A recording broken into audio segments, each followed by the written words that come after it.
का यह video 10th and 12th के बच्चों के लिए है।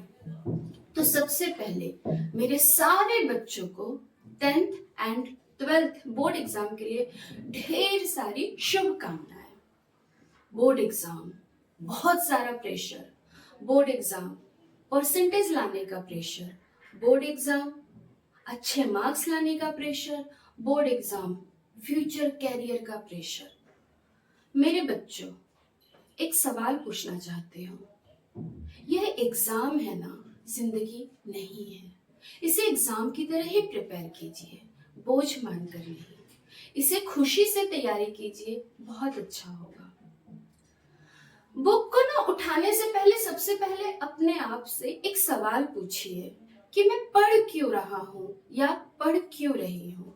मुझे अच्छे परसेंटेज लाने हैं या मुझे लाइफ में कुछ अच्छा करना है। अगर लाइफ में कुछ अच्छा करना है तो दिल से पढ़िए और समझ कर पढ़िए। दिल से पढ़ना है, समझ के पढ़ना है, उसके साथ कुछ घंटे आपको देने होंगे। तो अगर हम बात करें कि कैसे पढ़ें ताकि सब कुछ सिस्टमैटिक और अच्छे से हो, तो सबसे पहले आपके पास जितने भी फेवरेट सब्जेक्ट हैं वो और जितने फेवरेट नहीं हैं वो दोनों का कॉम्बिनेशन ले लीजिए। डेली एक फेवरेट चैप्टर, एक कम लाइकिंग चैप्टर, इनको कंबाइन करके पढ़िए। इससे क्या होगा, आप बोर भी नहीं होंगे और आपका चैप्टर भी प्रिपेयर हो जाएगा। दूसरी सबसे बड़ी चीज क्या करनी है, लैंग्वेज। हिंदी, इंग्लिश और आपकी जो भी थर्ड लैंग्वेज होगी, तीनों लैंग्वेज की जो टेक्स्ट बुक है उसको थरोली रीड कर लीजिए आप लोग। इससे क्या फायदा होगा, जब एग्जाम में पैसेज आएगा तो आपको ज्यादा टाइम स्पेंड नहीं करना पड़ेगा to read out the passage and then to find out the answer. अगर चैप्टर्स आपको लर्न रहेंगे तो कोई भी रिलेटेड पैसेज आएगा आपको तुरंत आंसर क्लिक हो जाएगा। ग्रामर में आपको क्या करना है, ग्रामर को रटना नहीं है, ग्रामर को समझना होगा। ग्रामर के कुछ रूल्स होते हैं, कुछ फॉर्मूलाज एंड स्टेप्स होते हैं।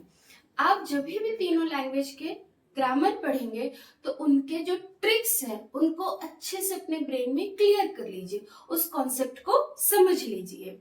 इससे यह फायदा होगा कि रिलेटेड कोई भी क्वेश्चन आए आपको तकलीफ नहीं होगी। पर जब हम ग्रामर को रटते हैं तो होता क्या है, जरा सा वर्ड ऊपर नीचे हुआ हमारा आंसर रॉन्ग हो जाता है। साइंस के लिए क्या करना है, तीनों साइंस, बायो, केमिस्ट्री और फिजिक्स। आप ना एक अलग से नोटबुक बना लीजिए। उस नोटबुक में आपको क्या करना है, तीनों सब्जेक्ट के सारे डायग्राम्स बना लीजिए, प्लस जितने भी फॉर्मूलाज हैं वो लिख लीजिए। एग्जाम के 11th आवर में ना ये नोटबुक आपको बहुत काम देगी। जस्ट एक पेज आपको घुमाना है, सारे डायग्राम आपने ऑलरेडी लर्न किए हैं, लॉन्ग टर्म मेमोरी में वो आपके फीड है। एग्जाम से पहले एक बार सिर्फ आप थरोली देख भी लेंगे, वो रिकॉल हो जाएगा। रिकॉल होके वो अगर आपके चंकिंग ब्रेन में और शॉर्ट टर्म ब्रेन में है तो एग्जाम हॉल में आपको तकलीफ ज्यादा नहीं होगी डायग्राम बनाने के लिए। सेम आप मैथ्स के लिए भी कर लीजिए। जितने भी थियरम है, फॉर्मूलाज है और जितने भी ज्योमेट्री के डायग्राम्स है उसको ना एक बुक में ले लीजिए। आप रोज रात को सिर्फ एक बार उसको पेज टर्न कर लीजिए। इससे क्या होगा ना, सारे फॉर्मूलाज आपके ब्रेन में फिट हो जाएंगे, तो आपको एक एक फॉर्मूला रटने के लिए या उसके पीछे भागने की जरूरत नहीं होगी। मेरे बच्चों, एक ट्रिक फॉलो कीजिए। रोज रात को सोने से पहले आपको जो सबसे हार्ड सब्जेक्ट लगता है ना या चैप्टर लगता है उसको टर्न करके एक बार अच्छे से उसको लुक आउट कर दीजिए, उसको देख लीजिए। इससे क्या होगा ना, वो कहीं ना कहीं आपके ब्रेन में फीड हो रहा है। एक दिन, 2 दिन, 3 दिन आप करेंगे ना, चौथे दिन वो चैप्टर अपने आप आपको याद हो जाएगा। सेकंड, आपको क्या करना है, आप जब सुबह उठते हैं तो पूरे दिन आपको जितनी पढ़ाई करनी है वो सारे चैप्टर्स को एक बार जस्ट एक लुक दे दीजिए। फिर आप आवर्स के हिसाब से बैठ जाइए पढ़ने। ये सारी चीजें अभी आपके समझ में नहीं आएंगी, लेकिन जब आप एग्जाम लिखने बैठेंगे तो क्वेश्चंस मिलते ही सब कुछ रिकॉल होना शुरू हो जाएगा। एक चीज आपको और अच्छी करनी है, वह क्या? अभी से 2 ढाई या 3 महीने ही बोर्ड एग्जाम के लिए बचे हैं, तो आपको क्या करना है, सारे सब्जेक्ट, सारे चैप्टर्स, प्लस आपके पास कितने डेज बचे हैं और कितने आवर्स हैं, उसमें आपका संडे भी इंक्लूड होना चाहिए। ये सारी चीजों को आप कैलकुलेट कर लीजिए, total subject chapter divided by total days. आपको पर डे मिला, आपको एक एवरेज मिलेगा कि 6 आवर्स 7 आवर्स 8 आवर्स आपको डेली पढ़ना है। आपको मिनिमम इतना एक्सपेंड करना ही होगा, तभी जाके आप अपने पोर्शन को कवर कर पाएंगे। उसके साथ एक और रूल फॉलो कर लीजिए, एक हार्ड सब्जेक्ट लूंगा मैं और एक इजी सब्जेक्ट, और बिना बोर हुए दोनों को मुझे एक दिन में खत्म करना है। प्लस आपको एक काम और करना होगा, वह है पॉज। 45 मिनट्स आप कंटिन्यू स्टडी कीजिए, फिर 5 मिनट्स का पॉज दे दीजिए। अगेन 45 मिनट्स की स्टडी होगी, फिर 5 मिनट का पॉज होगा।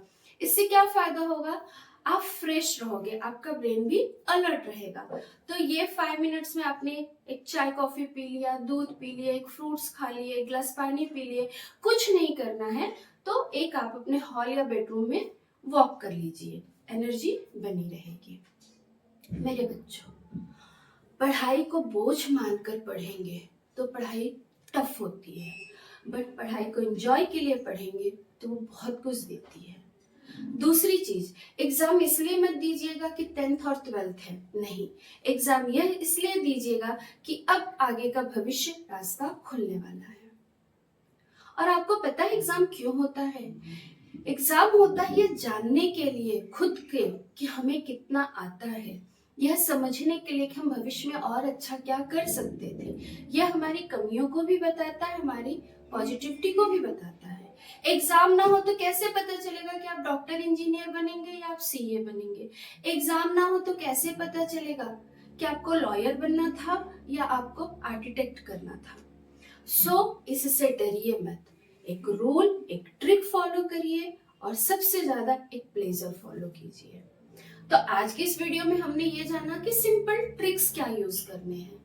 अगले वीडियो में हम बात करेंगे आपको टाइम स्लॉट कैसे बनाना है, सब्जेक्ट वाइज आपको कैसे जाना है, आपका स्लीप क्या होनी चाहिए, प्लस आपका डाइट कैसा हो, ताकि वो आपको ज्यादा एनर्जी दे और आप अच्छे से एग्जाम के लिए प्रिपेयर कर पाए।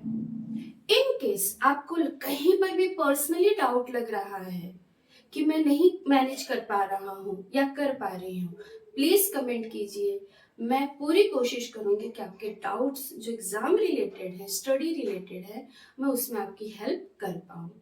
तो अगले वीडियो में हम एक नए कॉन्सेप्ट के साथ मिलेंगे जो आपके एग्जाम रिलेटेड होगा। तब तक के लिए ऑल द बेस्ट, और आप सबको बहुत बहुत शुभकामनाएं।